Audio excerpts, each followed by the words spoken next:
For our next episode, I'd like to introduce Illinois Hockey Hall of Fame coach Michael Hernbrott. He's been effectively coaching youth athletes, specifically hockey players, for a long time and has some incredible advice on how to be a great coach. Well, you've done a lot to grow girls hockey in central Illinois. What got you started down that path? To me, uh, girls, boys, it didn't matter to me.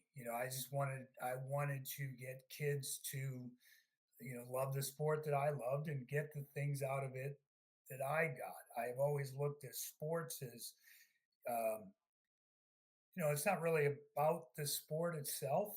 It's about, um, you know, creating a culture um, that they're going to get enjoyment out of it.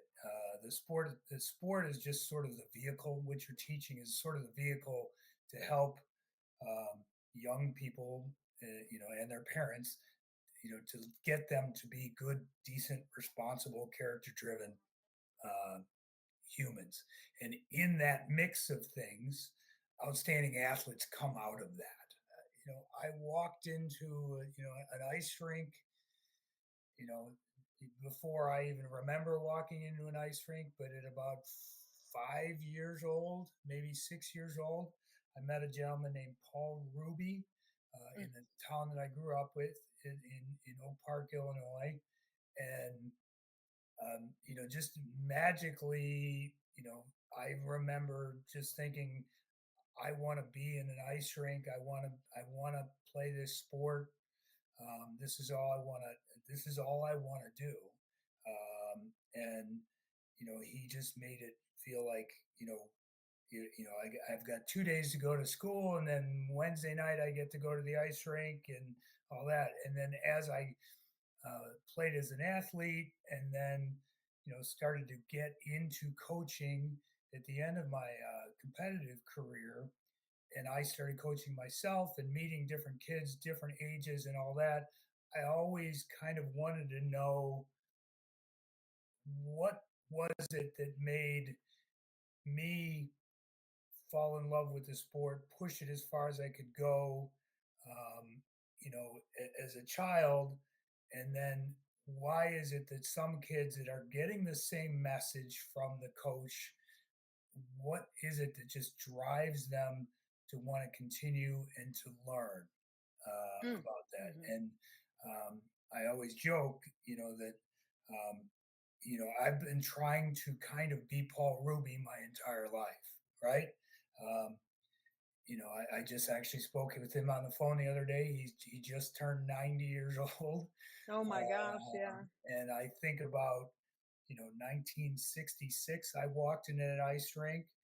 I've coached his grandkids, and there's so many kids that I have coached, and I just think 30, 40 years down the road, there's going to be kids that there's a direct link from that time I met Paul Ruby to what I have, hopefully passed on to them, and they won't even understand that connection.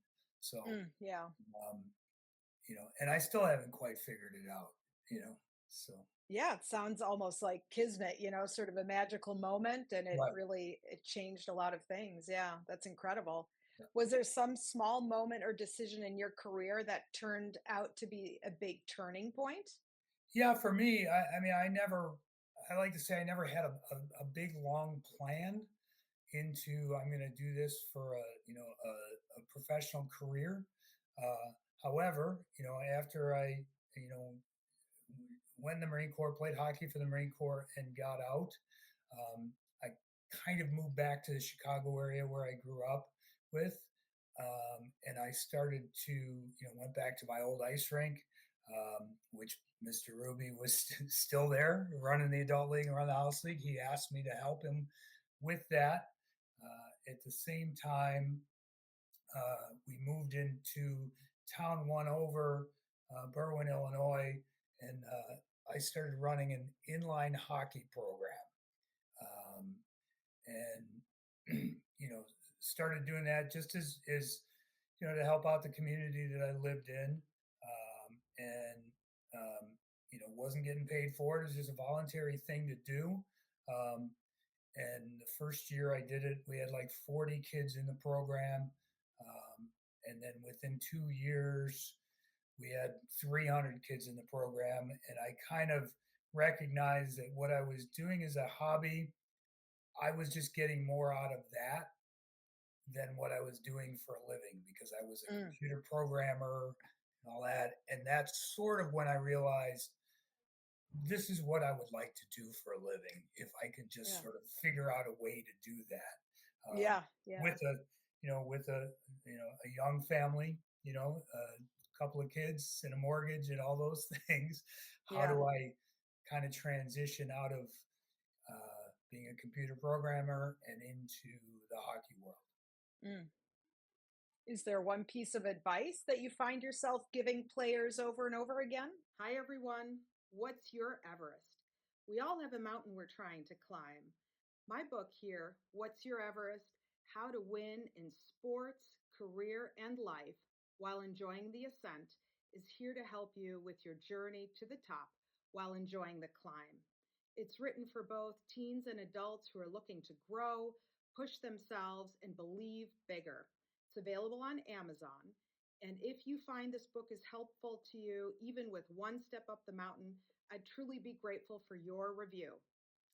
Keep climbing. You've got this. Um, if it's not fun, we shouldn't be here, right? And Yeah. that's from the young kid. I know it's cliche to say with young kids and teaching their parents to understand, it's not the end of the world if they lose a game at 7 years old. Fun might be different for that college age athlete, but it's still supposed to be fun. Um, but you can add in the hard work and the competitive drive and all those things for the older athlete. Um, but if you're not having fun, I don't think you're going to get better. That's something I see quite a lot in my practice, actually, that young kids already, even as young as 9, are taking their sport so seriously that they have lost the fun. Right, And it's become so results oriented, even academics, frankly. It's right. become so results oriented that they entirely forget about the process, about just progress, and they're not enjoying themselves, and that's why they find themselves in my office because they're getting really anxious. What have you seen with athletes? Well, I just think at the young ages, right? It's the pressures of social media, right? Mm, I always say no one loses a tournament on Facebook, right? You only see where, hey, our yeah, kids are in the championship. We're in the championship tomorrow and all that. You never see, we lost, we drove all this way and we lost 3 games and we went home. You just right. never see those posts. So it's that competitiveness of just, we have to win and this is really important. And I think what that creates, especially at the young age, is um, pressure to succeed on the scoreboard immediately. And really, when you're working with young kids, one of the things that I give to parents early on is we want them to fail a little bit, Oh yeah. and Uh-huh. make them feel that it is okay to fail. Because what I see on the ice with young kids, when they get that fear of failure, I'm doing this wrong. This isn't the right way. It sort of has an opposite effect on it in that they just freeze. They stop Mm, doing things. They stop skating. They stop being aggressive and they just freeze and they don't do anything because I think in their minds they're like, well, if I don't move, if I don't do anything, I can't do anything wrong, which right. is the Yeah. exact opposite of what you want to see at that young age. You want to see them fall down because then they're going to learn how to get up, and you want them. How do you push yourself? You fail. One of the things that I learned, my son, was he built video games. He builds video games as an adult, but as a young child, when he would play video games, he'd be playing a game where he had to get over a canyon or something, and I'd be sitting, behind him watching him play, and he would jump, try to jump over this canyon or this river and fall in, and he'd lose his character, but then his character would come to life. And then he would do it a couple of times and then go, well, there's a tree branch that if I swing on that, I'm going to get over this canyon. So Mm, he's figuring it out by yeah, failing. by failing. Yeah. And it's just, to me, when I was coaching younger kids, it's like, yeah, if I'm sitting and screaming at my son while he's playing the video game, is how could you not see what that? No, they need to figure it out themselves.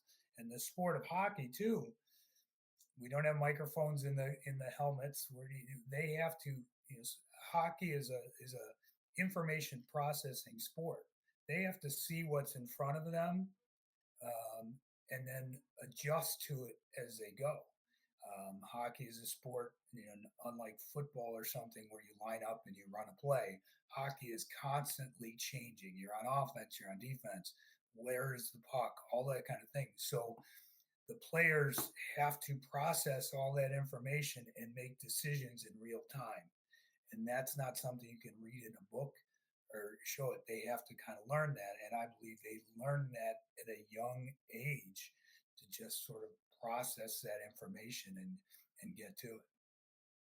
Yeah, it's definitely growth is always uncomfortable, but we do have to learn to be resilient in the face of those uncomfortable moments and also kind of embrace them, right? Because that's the beauty of learning and growing is that you do get better. As a coach, how do you balance pushing athletes to be their best without burning them out? Because there's a lot of that happening for young people. Yeah, and it's, to me, it's just being honest and truthful. So, um, it's talked a lot about coaching the young kids and letting them fail and letting those do those kind of things and having fun. For my college athletes, um, now if they've got the foundation of this sport is fun, now they want to learn and they've got the tools to learn how to fail and get better, and understanding that failing doesn't mean that's the end of the world. And it's just with those athletes, you sit with them and you talk with them and go, um, you know this is what this is how you can improve. This is what you did. Now in this day and age, you've got a lot of videos, so you can watch video Mm, together, and go, what did you see there? What was the decision you made? Sometimes they give you feedback on why they made a decision that makes more sense after they tell you that, because what they see on the ice is different than what a coach is seeing from yeah. the bench. Sometimes their answer is, yeah, no, I'm not buying that. But you Mhm. can push them harder when they're older because they want to get better, and they're going to take that information and not look at it as a just a critique. You're a terrible hockey player. They're going to look at it as, okay, my coach wants to help me, and this is information that he's giving me, so that it allows them to push themselves further. Mhm. Have you come across any challenges for girls in the sport?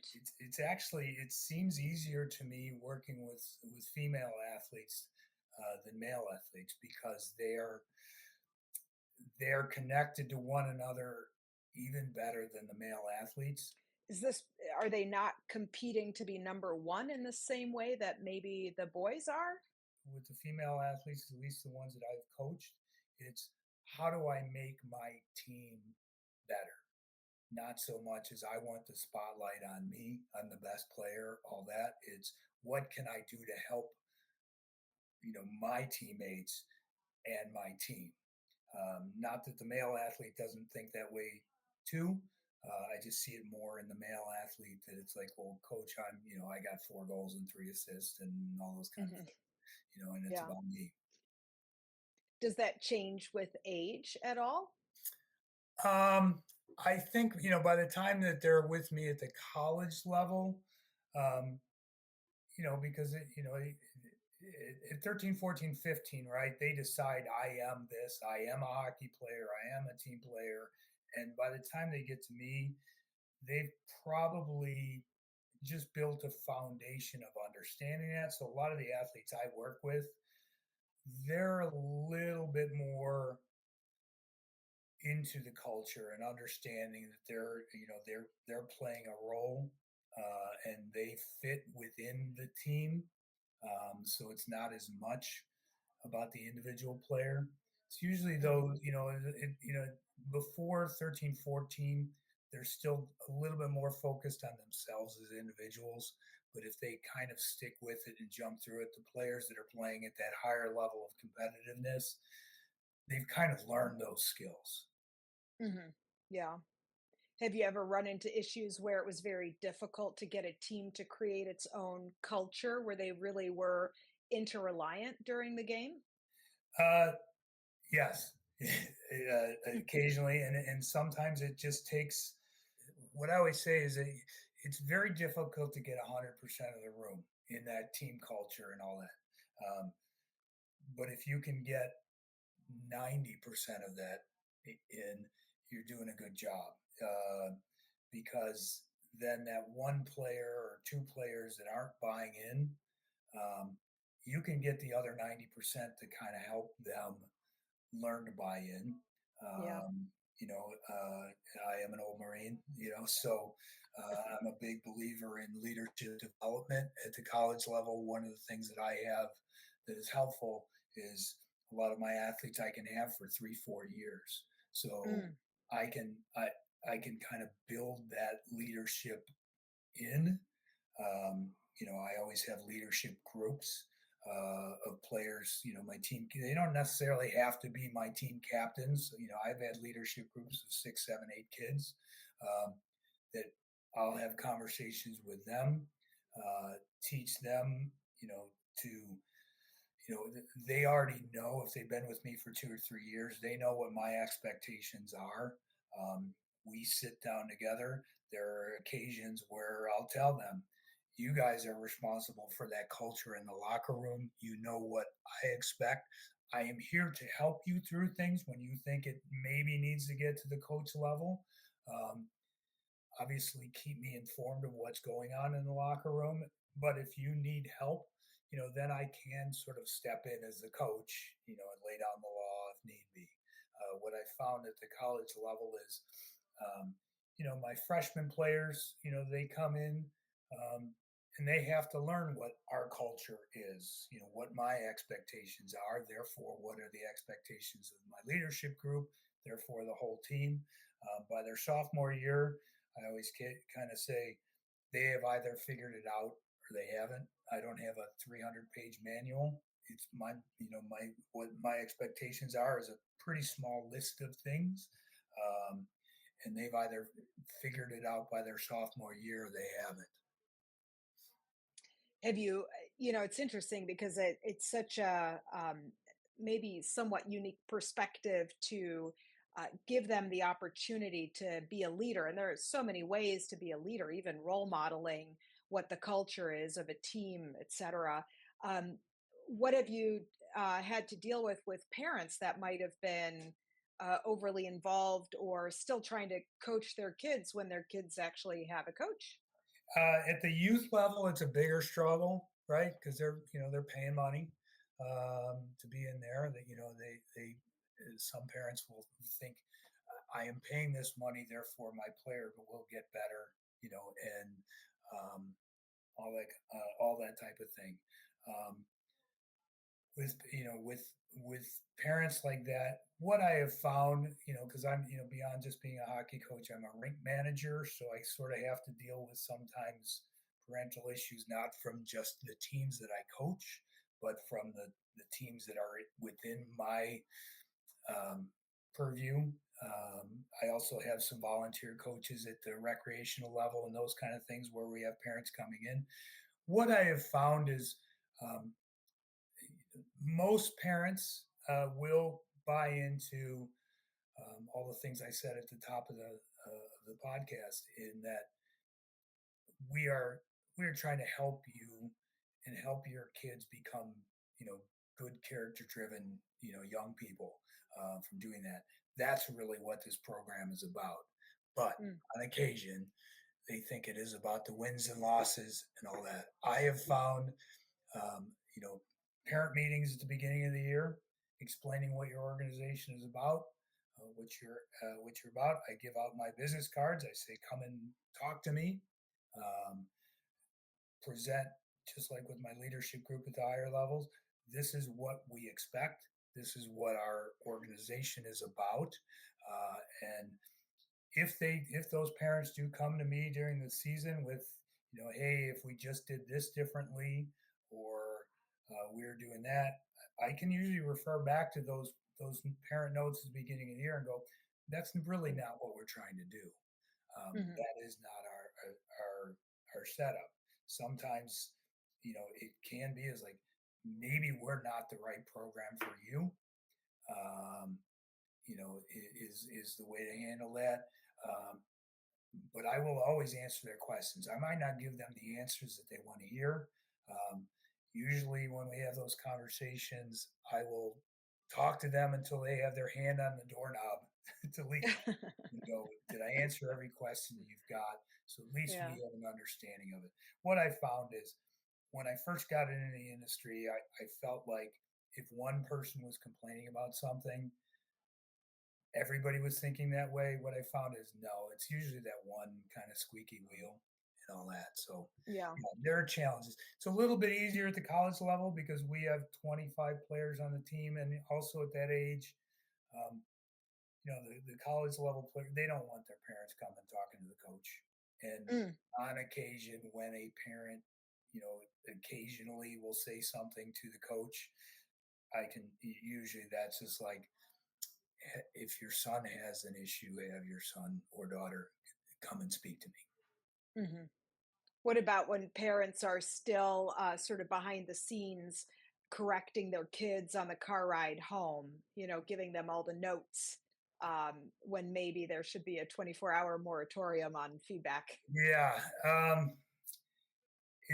it is difficult, right? Because sometimes you tell people about the 24-hour rule. You tell people about car rides. USA Hockey does a great job, I think, of educating parents. Mm. But like a lot of things in life, the people that need to get that message don't think that message is for them, Oh, and it's just a challenge, and I think that usually plays its way out, unfortunately.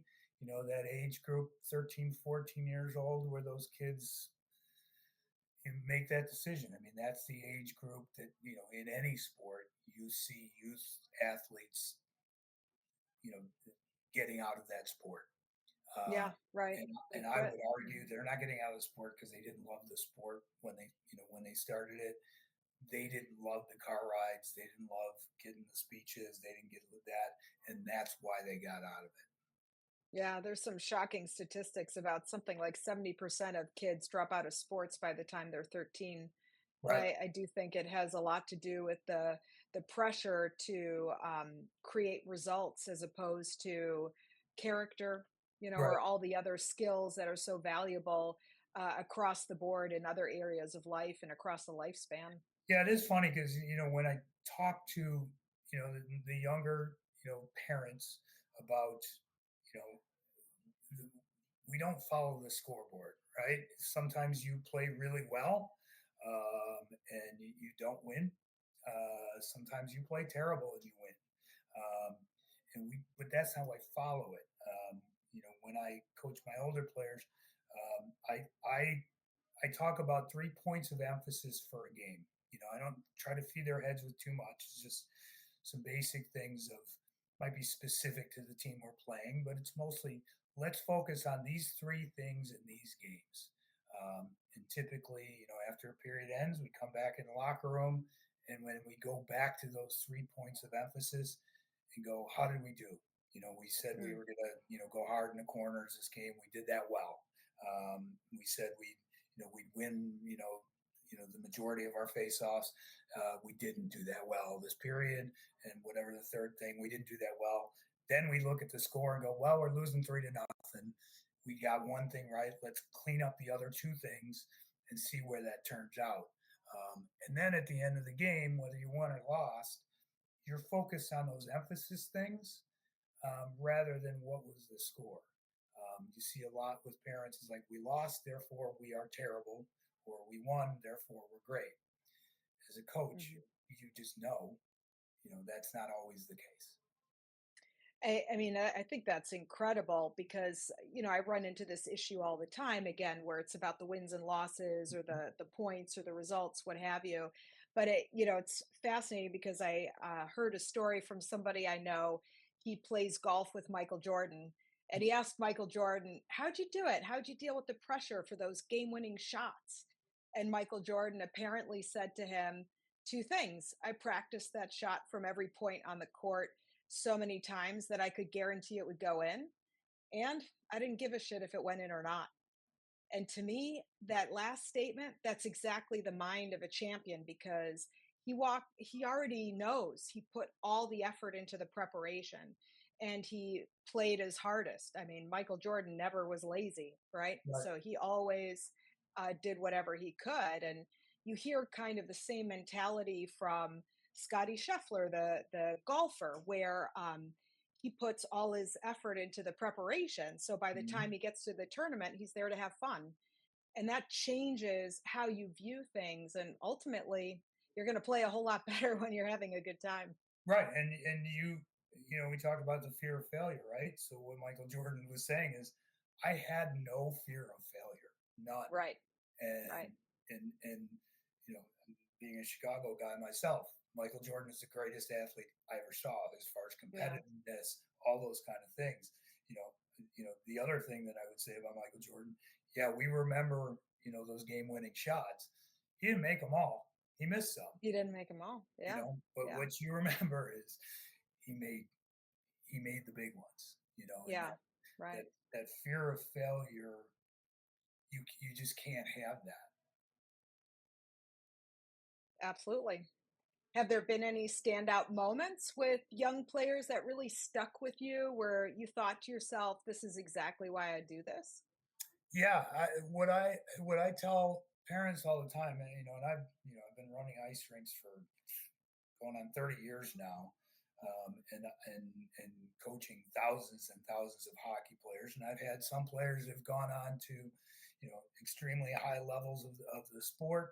I've had some players have gone on to extremely high levels of other sports, not necessarily hockey.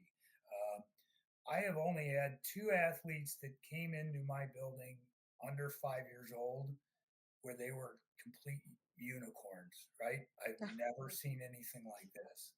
Um, most of the athletes that came in, when they're 6, 7 years old, there's no, I, I, I can't point to them and go, oh, they're going to be great in this sport.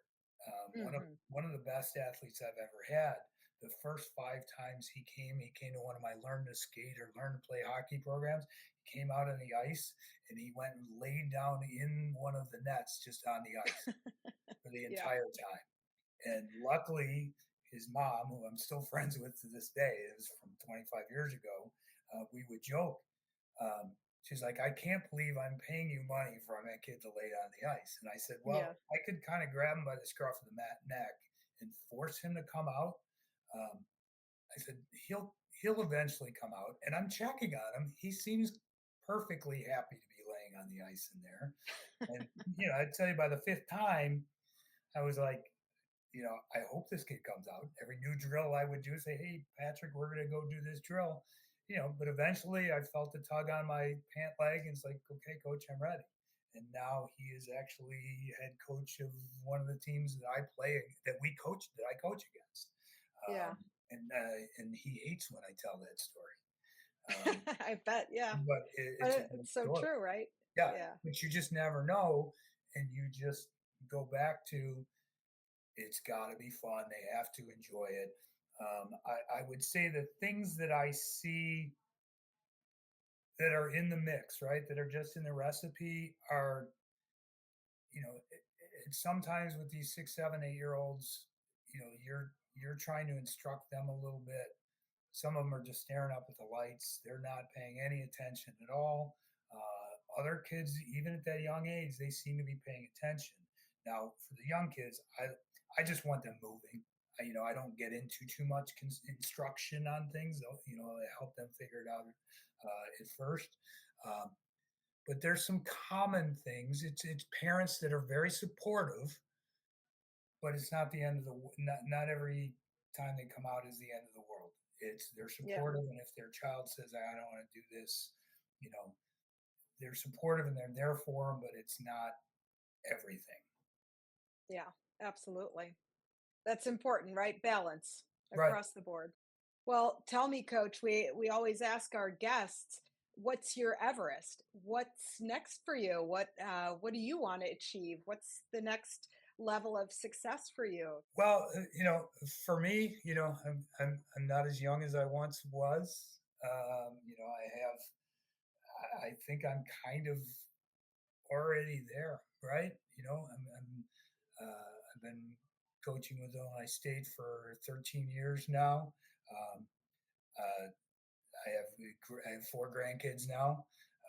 One Mm, of them might actually be a hockey player, but wow. Yeah. I've got one that is a cheerleader and gymnast and budding softball player. Got another one that seems to be artist and scientist, possibly, and then one that's maybe still got a ways to go to figure out what she wants to be. Um, so enjoying a little bit of that, and really for me now it's just kind of I would like to be Paul Ruby for kids that I have coached, kids that I have that kind of fall under my tree now that have gotten into coaching, um, those type of things. Well, that's incredible. And I really appreciate your message. It's wonderful. I wish more people would share that and share it with the kids that they're coaching or mentoring or what have you, that it's really about growth and inspiration and finding the fun in the things that we do. Thanks so much for joining us today. I really appreciate it. It's been very nice. You're welcome.